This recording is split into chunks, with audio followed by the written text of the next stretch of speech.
Assalamualaikum warahmatullahi wabarakatuh. Jumpa lagi bersama saya di channel Media Excel dan Aplikasi. Pada video kali ini saya ingin membahas mengenai praktek penghitungan PPh akhir tahun atas penghasilan yang diperoleh wajib pajak badan usaha. Dan pada video kali ini saya akan sajikan contoh kasus mulai dari laporan penghasilan secara global ya, hingga laporan biaya. Selain itu, pada video kali ini saya juga akan menyajikan laporan analisa atas laporan penghasilan dan biaya sampai dengan melakukan koreksi laba rugi fiskal hingga melakukan penghitungan PPh terutang atas penghasilan yang dikenakan pajak atau yang biasa disebut dengan penghasilan kena pajak atau PKP. Nah, agar teman-teman lebih memahaminya, silakan tonton video ini sampai tuntas dan silakan teman-teman praktekkan menggunakan file yang telah saya sediakan. Untuk mendapatkan filenya, silakan download filenya dengan cara klik link download yang ada di deskripsi video ini. Perlu diketahui bahwa file ini terdapat passwordnya ya. Nah, untuk mendapatkan passwordnya, silakan teman-teman tonton video ini sampai tuntas karena passwordnya ada di dalam video ini. Makanya harus tonton terus, jangan sampai kelewatan passwordnya. Oke, di layar desktop saya buka saja file laporan keuangannya. Nah, ini adalah laporan penghasilan tahun 2020. Ini adalah catatan laporan penghasilan dan biaya secara global ya. Nih, secara global ini ya.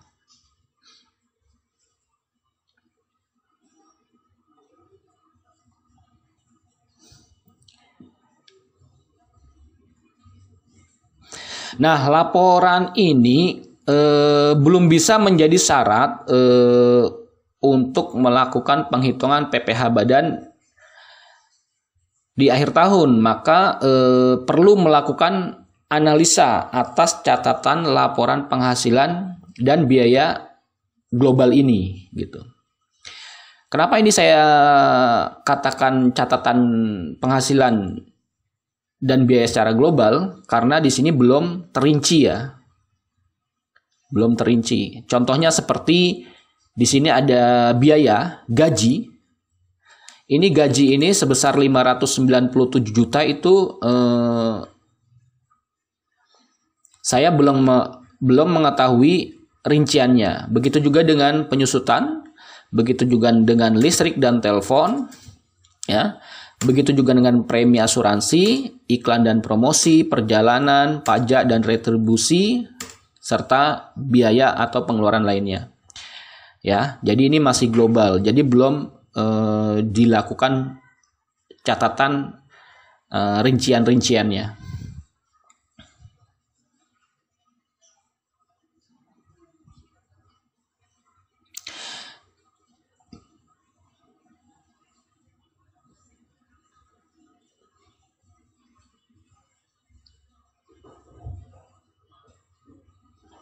Nah, di catatan laporan penghasilan dan biaya secara global ini juga terdapat catatan global penghasilan dari usaha luar negeri ya tahun 2020. Di sini ada penghasilan dari negara Singapura berupa laba usaha sebesar 175 juta. Lalu ada penghasilan dari Malaysia berupa dividen sebesar 120 juta dan penghasilan dari Thailand berupa rugi usaha sebesar rugi 90 juta. Dan di sini terdapat catatan data lain-lain yaitu catatan kompensasi kerugian fiskal ya. Nih.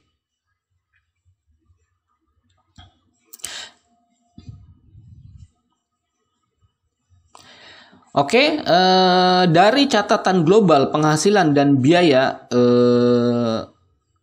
ini ya, perlu dilakukan analisa atas catatan laporan ini. Nah, ini adalah hasil analisanya. Nah, ini analisa laporan keuangan tahun 2020. Perlu teman-teman ketahui bahwa untuk menghitung PPh terutang atas penghasilan yang diperoleh wajib pajak badan usaha, perlu melakukan analisa atas laporan penghasilan dan biayanya. Perlunya analisa tersebut adalah untuk menyesuaikan ketetapan atas penghasilan dan biaya antara komersil dan fiskal atau pajak. Karena penghasilan dan biaya yang diakui secara komersil belum tentu diakui secara fiskal atau pajak, gitu. Ya. Ini adalah analisa laporan keuangan tahun 2020. Nah, ini dia.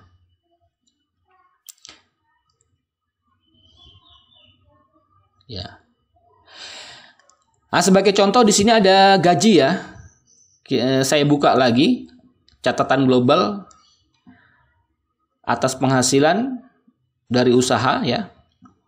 Saya buka untuk biaya gaji. Nah, di sini biaya gaji secara global adalah 597 juta. Setelah dianalisa, terdapat rincian gaji berupa gaji, upah, dan tunjangan ya. Di antaranya ada gaji direktur dan komisaris ya sebesar 225 juta, ada gaji pegawai tetap lainnya 130 juta dan upah pegawai harian lepas sebesar 45 juta. Lalu di sini tunjangan gaji ada THR atau bonus sebesar 90 juta, tunjangan PPh sebesar 42 juta. Lalu ada catatan bonus liburan kembali untuk para pegawai sebesar 40 juta. Lalu ada hadiah penghargaan kepada pegawai berprestasi ya. Nah, setelah dirincikan ternyata ada rincian-rincian seperti ini. Ya. Begitu juga dengan penyusutan. Tuh. Ya. Penyusutan secara global adalah 120 juta. Bisa dilihat di sini ya, 120 juta nih. Setelah dianalisa ternyata penyusutan sebesar 120 juta itu belum termasuk penyusutan BMW direktur nih.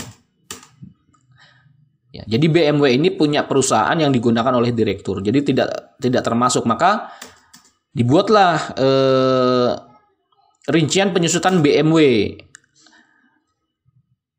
perusahaan yang digunakan oleh direktur dan diketemukan sebesar 5.468.750. Sehingga penyusutannya setelah dianalisa ternyata bukan 120 juta melainkan 125.468.750. Begitu juga beban listrik dan telepon. Beban listrik dan telepon di catatan global ini sebesar 75 juta setelah dianalisa. Ternyata ada rinciannya, yaitu beban listrik dan telepon untuk kantor sebesar 60 juta. Dan ternyata ada beban listrik dan telepon untuk rumah pribadi direktur sebesar 15 juta. Gitu. Begitu juga dengan premi asuransi. Nih. Ini rinciannya ya. Premi asuransi. Premi asuransi saya bahas di sini ada secara global itu nilainya adalah 70 juta. Setelah dianalisa premi asuransi itu ternyata ada premi jaminan kecelakaan kerja sebesar 25 juta, premi jaminan kematian sebesar 30 juta, dan premi asuransi lain untuk sedan Toyota Camry milik komisaris sebesar 6 juta. Dan premi asuransi lainnya untuk sedan BMW milik perusahaan untuk direktur sebesar 9 juta. Gitu. Ya, tuh 70 juta. Selanjutnya ada beban iklan dan promosi. Nah, beban iklan dan promosi secara global dicatat sebesar 308 juta. Setelah dianalisa, maka terdapat rincian beban iklan untuk menawarkan produk usaha sebesar 135 juta. Beban iklan untuk mencari pegawai baru sebesar 28 juta. Lalu ada beban promosi untuk promosi melalui televisi dan koran sebesar 108 juta. Dan ada beban promosi untuk menjamu tamu atau klien. Ya, sebesar 37 juta. Namun yang ada daftar nominatifnya sebesar 15 juta dan yang tidak ada daftar nominatifnya sebesar 22 juta. Ya. Lalu ada beban perjalanan di sini. Beban perjalanan. Beban perjalanan di sini tercatat 270 juta. Setelah dianalisa, ternyata sebesar 270 juta ini terdapat perjalanan dinas direktur ke luar negeri sebesar 149.500.000. Nah, ternyata ada beban atau biaya perjalanan istri direktur ya yang diikutsertakan dalam perjalanan dinas ke luar negeri itu sebesar 17.500.000. Lalu ada perjalanan dinas dalam negeri sebesar 103 juta. Ya. Lalu di sini ada apa lagi nih? Ada pajak dan retribusi. Nah, saya analisa, setelah dianalisa, saya cari ya pajak dan retribusi. Nah ini dia. Pajak dan retribusi sebesar 310 juta setelah dirinci. Ada PPh pasal, ada pajak ya, ada rincian pajak dipotong dari penghasilan pihak lain dan disetorkan. PPh pasal yaitu PPh pasal 21 sebesar 74 juta, PPh 23 18 juta, PPh final 12 juta. Lalu jumlah pajak dipotong dari penghasilan pihak lain dan disetorkan sebesar 104 juta. Lalu di sini ada angsuran PPh pasal 25 ya.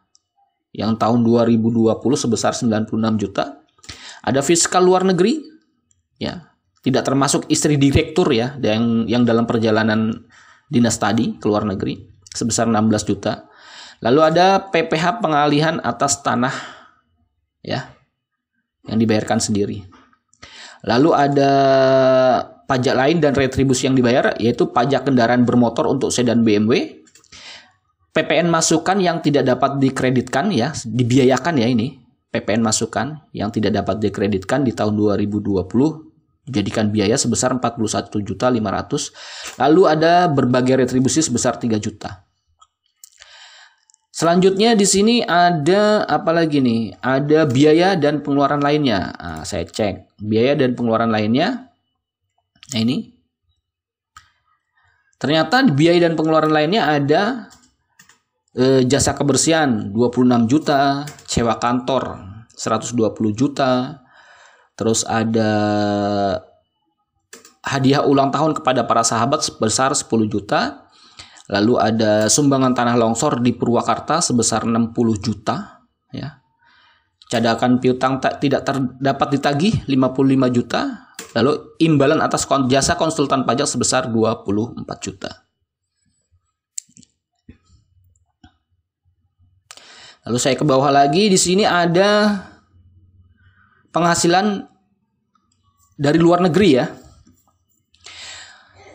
Setelah dirinci, penghasilan dari Singapura berupa laba usaha sebesar 175 juta. Sudah dipotong pajak sebesar 35 juta ya.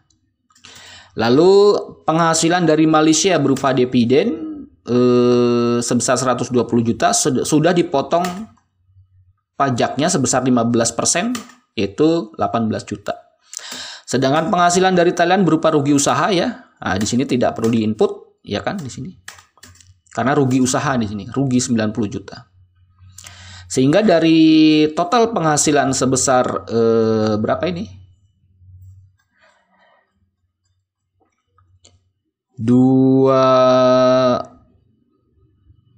Harusnya di sini 0 ya. Di sini 0 nih. Karena rugi dia, tidak perlu diinput.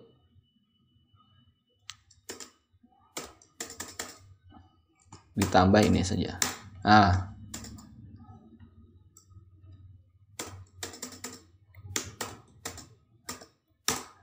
295 juta telah dipotong pajak sebesar 53 juta. Lalu di sini ada rincian analisa kompensasi kerugian fiskal tahun 2017. Ada rugi fiskal sebesar 350 juta ya di tahun 2017 sehingga menghasilkan sisa kompensasi kerugian fiskal sebesar 350 juta. Lalu di tahun 2018 perusahaan mengalami laba fiskal sebesar 200 juta dan sisa kompensasi menjadi 150 juta. Lalu tahun 2019 mengalami rugi fiskal sebesar 130 juta 781 250 sehingga menghasilkan sisa kompensasi kerugian fiskal sebesar 287 781 250. Lalu di sini ada catatan ya. Ada kredit pajak PPh pasal 22 BUMN ya. Ya, sebesar 1,5% dari penjualan kepada BUMN sebesar 940 juta ya kan, sehingga jumlah kredit pajaknya 14 juta 100. Lalu PPh pasal 22 impor, lalu ada PPh pasal 23 bunga pinjaman ya sebesar 15%. Lalu ada PPh pasal 23 dividen, PPh pasal 23 atas penghasilan sewa truk ya 3% yaitu sebesar 15% kali 20%. Sehingga kredit pajak sebesar 48.250.000 ya. Ini kredit pajak dalam negeri. Kalau untuk menghitung kredit pajak luar negeri nanti ada kita hitung sendiri ya. Lalu ada PPh dibayar sendiri ya. Di antaranya adalah angsuran PPh pasal 25 tahun 2020 yang dibayar setiap bulan sebesar 8 juta ya, dikali 12 96 juta. Lalu ada fiskal luar negeri ya sebesar 16 juta dan PPh pengalihan atas tanah dan bangunan. Nah, di sini karena ada penghasilan lain ya, saya lihat penghasilan dari luar usaha di sini. Ini dia. Penjualan tanah di Tangerang nih, keuntungan penjualan tanah di Tangerang. Sudah di store. Oke, untuk lebih jelasnya teman-teman bisa lihat ya di filenya. Nah,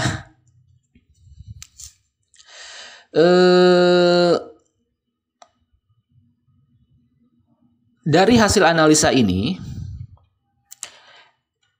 ya, pindahkan ya, jadi data ini dipindahkan ke dalam laporan laba rugi fiskal. Nah, sekarang saya akan melakukan koreksi fiskal ya atas laporan laba rugi. Nah ini dia. Nah ini adalah rekonsiliasi fiskal rekonsiliasi laporan laba rugi fiskal tahun pajak 2020. Sekarang saatnya kita melakukan koreksi fiskal ya. Di sini ada apa ya?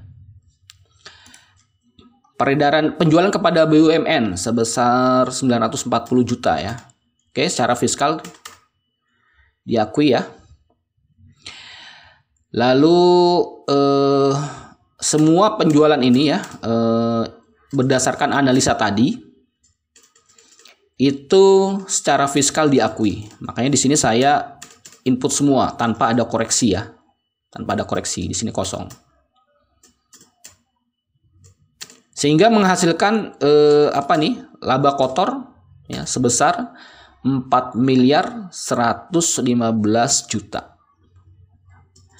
Peredaran usaha secara komersil sebesar 7 miliar 170 juta dan harga pokok penjualannya sebesar 3 miliar 55 juta ya. Sehingga menghasilkan laba kotor sama antara komersil dan fiskal. Lalu di sini ada biaya ya. Nah, di sini sudah saya catat ya untuk biaya. Di sini ada biaya gaji sebesar apa nih? 597 juta. Namun terdapat koreksi atas beban bonus liburan ke Bali untuk para pegawai sebesar 40 juta. Maka di sini kita lakukan koreksi negatif sebesar 40 juta. Nah, sehingga terjadi perbedaan antara biaya gaji secara komersil dan biaya gaji secara fiskal. Dikoreksi negatif ya. Lalu ada penyusutan BMW. Penyusutan BMW. Nilai penyusutan. Penyusutan ini ada penyusutan itu sebesar 120 juta. Dan di sini sudah saya catat penyusutan BMW sebesar 3/12 ya. Kali 12,5% kali 50% kali harga mobil BMW-nya. Jadi 5468.750. Terjadi koreksi positif sebesar 5468.750. Nah, seperti itu teman-teman. Lalu ada listrik dan telepon sebesar 75 juta. Namun ternyata ada pengeluaran untuk rumah pribadi untuk listrik dan telepon yang digunakan untuk rumah pribadi direktur sebesar 15 juta. Maka di sini terjadi koreksi negatif ya. 15 juta ya.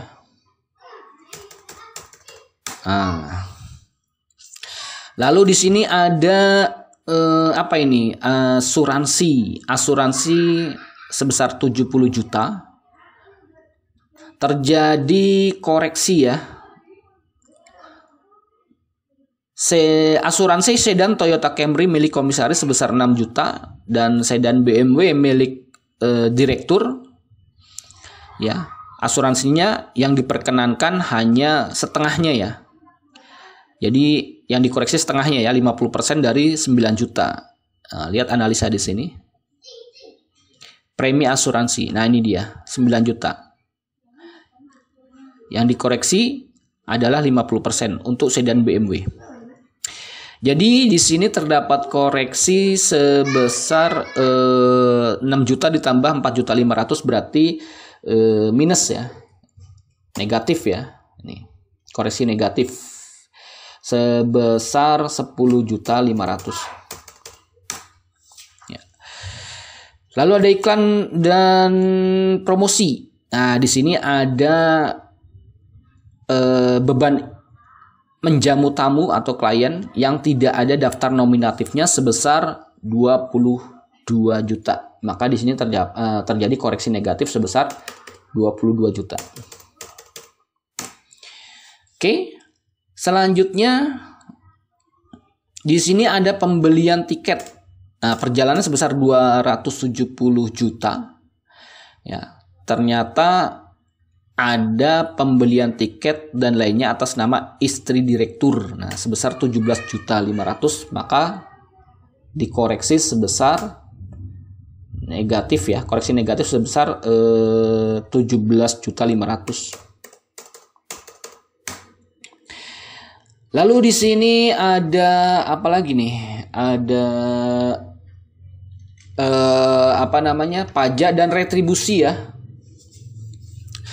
Pajak dan retribusi terjadi koreksi ya, di antaranya PPh pasal 21, 23 dan final sebesar 104 juta. PPh angsuran PPh pasal 25 sebesar 96 juta. Dan fiskal luar negeri 16 juta. PPh pengalihan tanah 45 juta ya. Lalu pajak kendaraan bermotor bermotor BMW ya di sini. Pajak kendaraan motor BMW sebesar yang diperkenankan hanya setengahnya.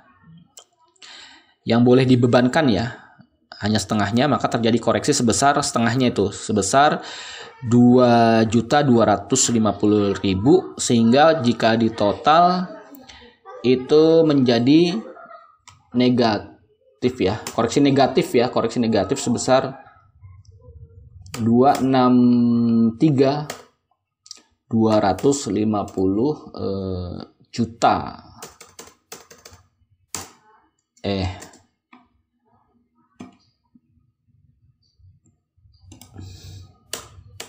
236 juta kurang nolnya ya, 263.250.000 ya, koreksi ya. Banyak bener ya. Lalu ada biaya lainnya. Untuk biaya lainnya di sini ada koreksi, yaitu hadiah ulang tahun kepada sahabat sebesar 10 juta. Lalu ada sumbangan bencana tanah longsor di Purwakarta sebesar 60 juta dan cadangan piutang tidak dapat ditagih sebesar 55 juta, sehingga terjadi koreksi negatif di sini ya. Sebesar 125 juta. Ya, 125 juta. 10 juta tambah 60 juta tambah 55 juta. Ya, 125 juta.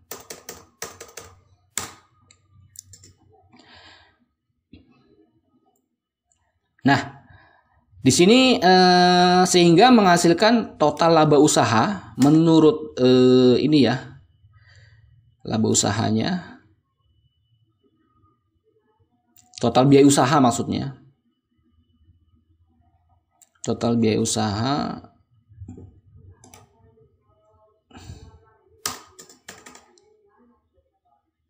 N, di sini saya ubah N. Lalu saya cari jadi berapa ini?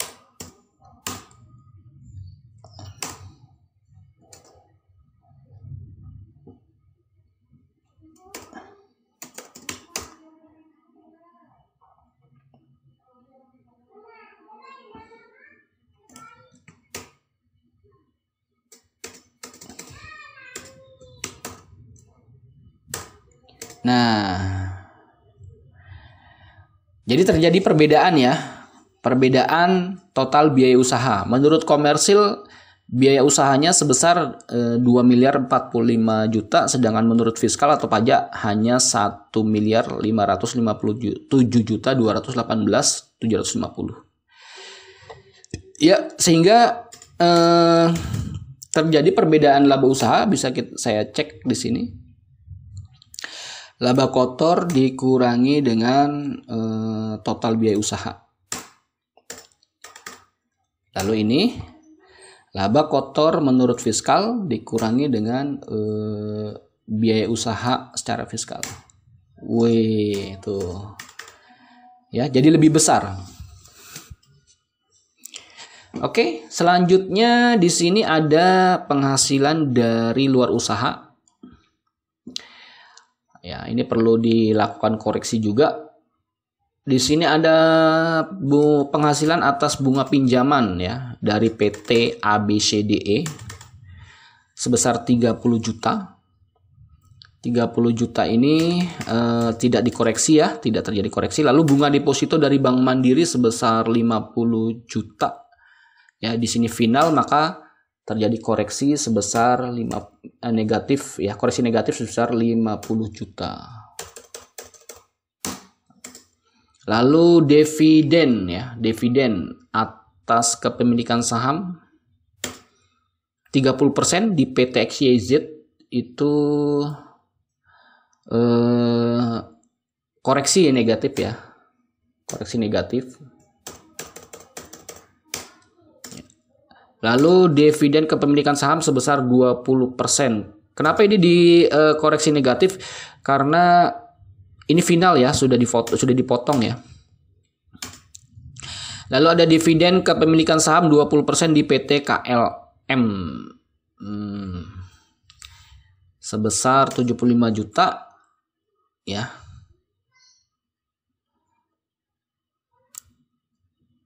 Maka di sini tidak terjadi koreksi. Lalu di sini keuntungan penjualan tanah di Tangerang kepada PT Rosul sebesar 150 juta, ini tidak dikoreksi. Lalu pendapatan sewa bangunan ya. Sewa bangunan. Jadi ada perusahaan sewa bangunan. Ya, sebesar 95 juta ini final, maka di sini koreksi negatif ya, 95 juta. Oke. Lalu di sini ada pendapatan sewa kendaraan truk. Ya, sebesar 30 juta. Nah, ini tidak terjadi koreksi. Sehingga di sini total penghasilan di luar usahanya akan terjadi perbedaan secara komersil dan fiskal. Ini saya cek.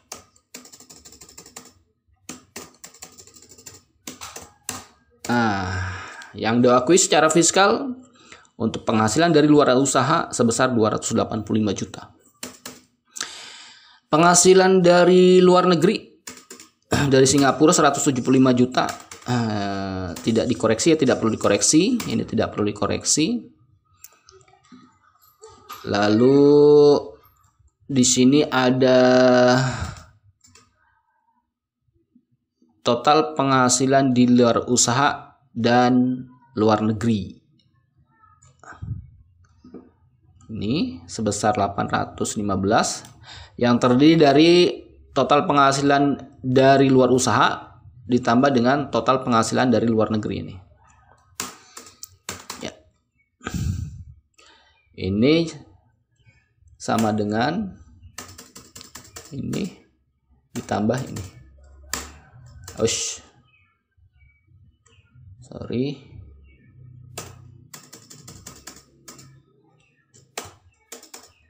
Nah, dia ada perbedaan ya. Selanjutnya di sini ada apa ini? Laba bersih sebelum pajak. Kita cari di sini laba bersih sebelum pajak. Total laba bersih usaha ditambah total penghasilan di luar usaha dan luar negeri 2885. Di sini juga sama, saya tambahkan lagi. Total laba bersih usaha ditambah dengan total penghasilan di luar usaha dan luar negeri. Nah, jadi sebesar ini ya. 3137781250. Wih, gede banget.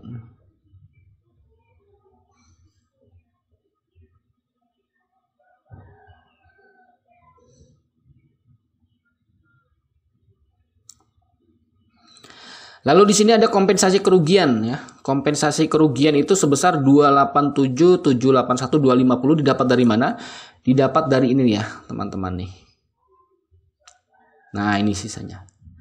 Jadi, sisa kompensasi kerugian fiskal tahun 2018 ditambahkan kompensasi kerugian tahun 2019.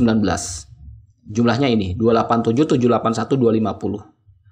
Ya, saya masukkan di sini. 287781250 di sini saya masukkan di sini lalu ketemu penghasilan kena pajak menurut fiskal menurut komersil sebesar 2597 ya, sedangkan menurut fiskal sebesar 2850 ya, gede juga ya. Ketemulah penghasilan kena pajaknya. Ya. Jadi seperti itu ya untuk membuat laporan laba rugi fiskal. Oke, selanjutnya saya ingin membuat penghitungan PPh-nya ya.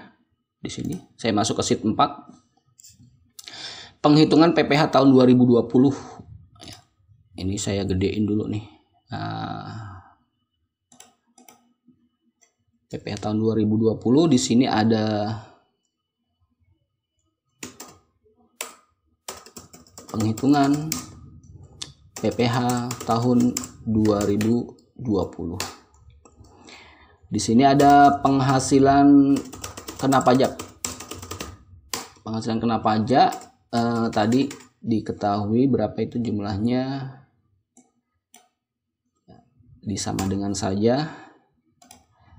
Penghasilan kena pajaknya sebesar 2.850 juta. Lalu di sini ada PPh terutang ya, PPh terutang.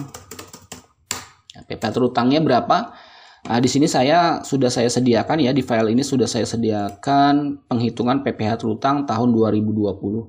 Nah, di sini ada batas penghasilan ya, karena di sini di rekonsiliasi fiskalnya itu sudah mencapai 4,8 miliar ya, sudah di atas ya. Di sini tinggal masukkan saja 4,8 miliar. Lalu di sini sudah muncul ada peredaran usaha setahun, peredaran usaha dalam negeri ya, sebesar 7170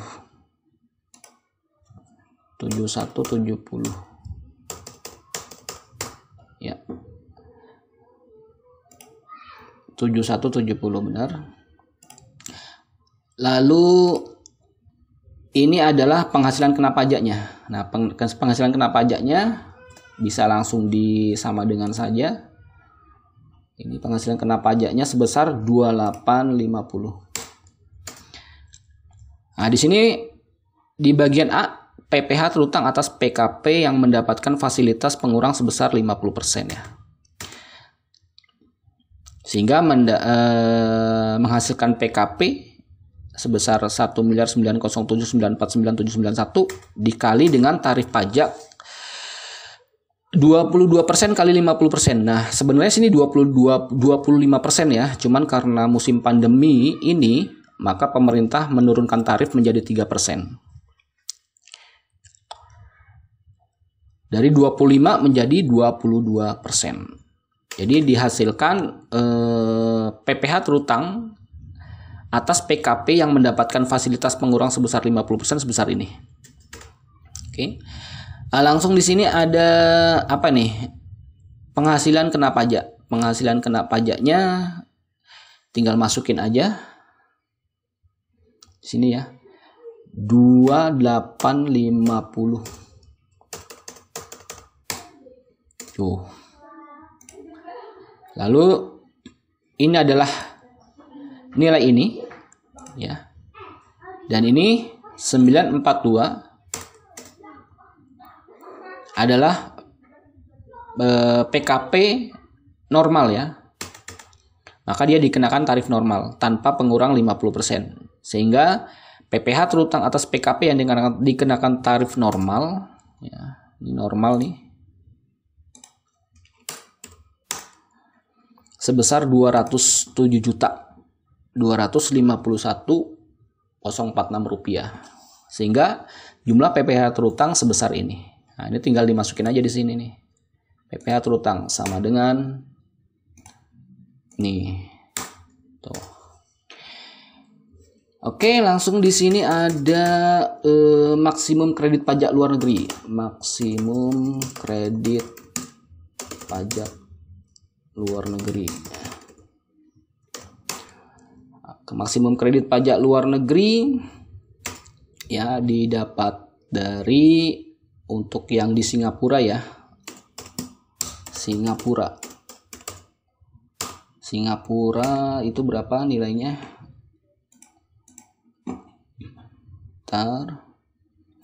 175 juta.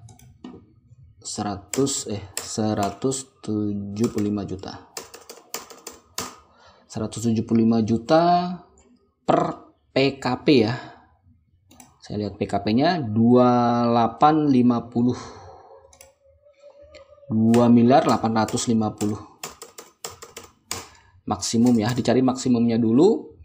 Lalu di sini dikalikan dengan ini. Jadi untuk di Singapura sama dengan maksimumnya. Bentar, ini saya taruh di sini aja deh.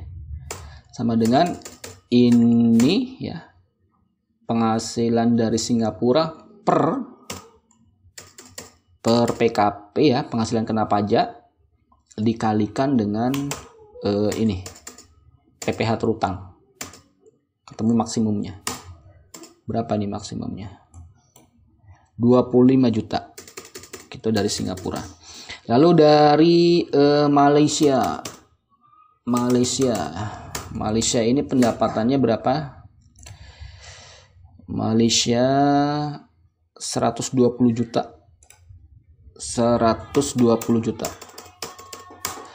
Di sini 2.850 juta. Maka dari Malaysia maksimum kredit pajak luar negerinya sama dengan 120 juta per 2.850.000 dikali ini PPh terutangnya ya. Nah, ketemu 17.563.180 ya. Lalu di sini ada kredit pajak dalam negeri. Di sini ada apa, kredit pajak dalam negerinya ada 1 PPh pasal 22 BUMN ya. Ya kan. Terus ada apa lagi tadi ya yang di catatan itu? PPh pasal 22 impor. Lalu yang ketiga ada nggak definisi ya, PPh pasal 23 ya, PPh pasal 23 bunga pinjaman ya, ada bunga pinjaman.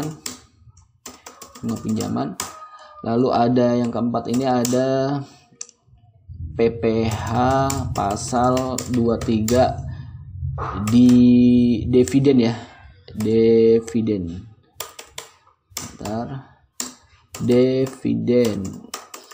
Kalau nggak salah ini doang ya. Adalah satu lagi PPh pasal 23 sewa truk ya. Nah, ini dia. Kalau nggak salah nih, saya cek di sini untuk PPh-nya, kredit pajaknya ya, dianalisa. Nah ini dia nih ya, analisanya. Ini tuh. Oke, nah nilai ini tinggal pindahkan saja ya teman-teman. Di sini. Ini tinggal pindahkan. Saya copy, tidak bisa ya. 14.100.17.500. 14.100.000. Lalu ada berapa nih? 17.500.000. 17.500.000. Lalu ada apa lagi nih? Bunga pinjamannya 4.500.000. 4.500.000.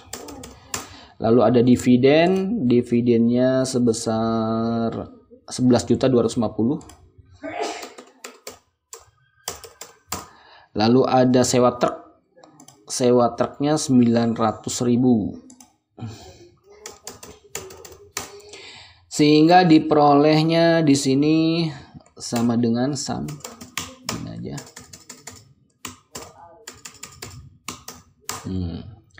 48.250 ya, yang kredit pajak dibayar sendiri. Sebentar.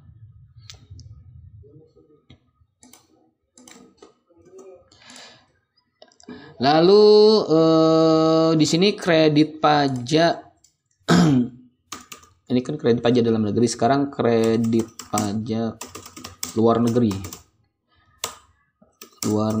Nah, untuk kredit pajak yang pertama itu kredit pajak PPh pasal ini ya, kredit di sini PPh pasal 24, pasal 24 Singapura. Kita cek untuk Singapura maksimalnya 25612971. Sedangkan di analisa di sini untuk Singapura berapa? PPh-nya 35 juta. Maka yang diperkenankan adalah ini, nilai ini ya. Berarti 25612971. Lalu di sini ada 2 PPh pasal 24 Malaysia maksimalnya adalah 17.563.180. Di sini di Malaysia berapa ini? Malaysia 18 juta ya. Berarti yang diperkenankan adalah ini. 17.563.180. Yang diperkenankan untuk menjadi kredit pajak ya. Maka dijumlahkan sama dengan SAM. Nah, sebesar itu. Lalu di sini ada, ini kan tadi sudah nih ya,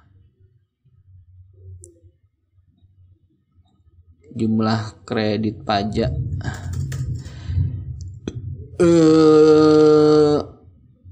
Di sini jumlah kredit pajak ya, jumlah kredit pajak.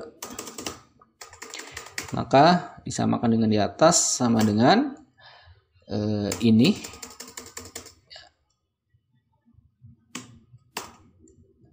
ditambah ini ya, 91 juta jumlah kredit pajak. Lalu ada ini apa namanya, terus PPh yang harus dibayar sendiri,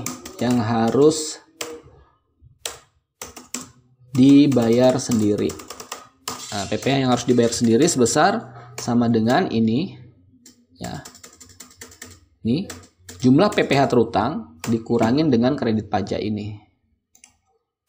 Nah, sebesar 325 juta ya. Lalu dikurangin lagi dengan apa ini, dikurangi dengan PPh yang dibayar sendiri itu ada PPh angsuran ya, PPh pasal 25 ya. PPh pasal 25 itu sebesar 96 juta. Lalu ada sebentar saya cek, ada fiskal luar negeri ya. Coba cek di sini. Di bagian pajak mana nih?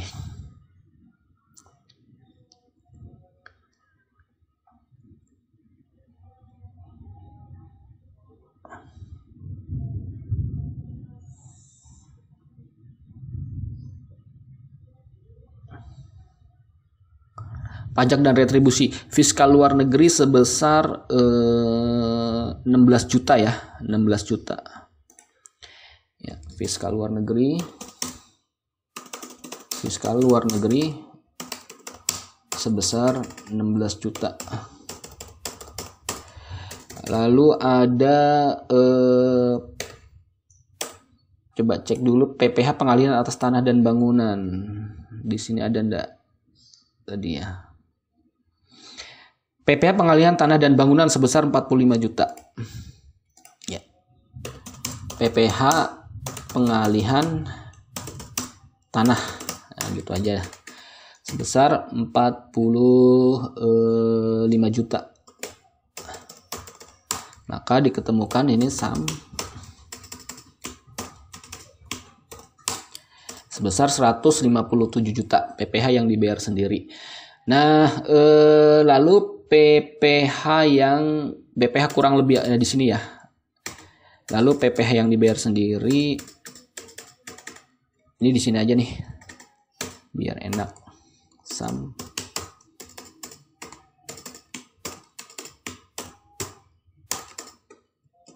nah, ini di sini, maka PPh kurang atau lebih bayar. Nah, di sini nih. PPh kurang atau lebih bayar. Sama dengan PPh yang harus dibayar sendiri dikurangi dengan PPh yang dibayar sendiri. Nah, 168 juta pajak yang kurang bayar ya, yang harus dibayar nih, yang harus dilunasi nih. Begitulah teman-teman cara melakukan penghitungan PPh badan di akhir tahun. Nah, ini saya rapikan dulu ya. Ini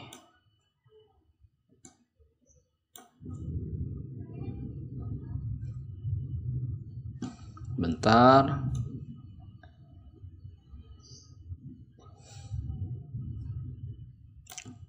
Oh iya, ada lagi sebenarnya.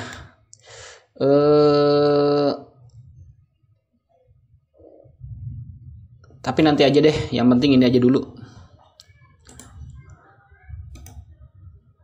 Nanti untuk penghitungan angsuran PPh pasal 25 di tahun 2021 nanti saya posting di video selanjutnya deh, biar tidak terlalu berat juga gitu. Ya, ini adalah hasil penghitungannya. Nanti penghitungan PPh tahun 2020 tahun pajak ya.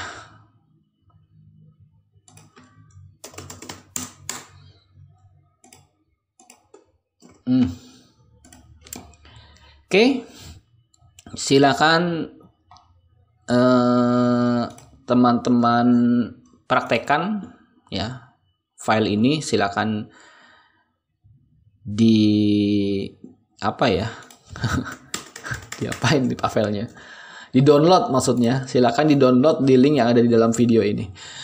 Oke, dari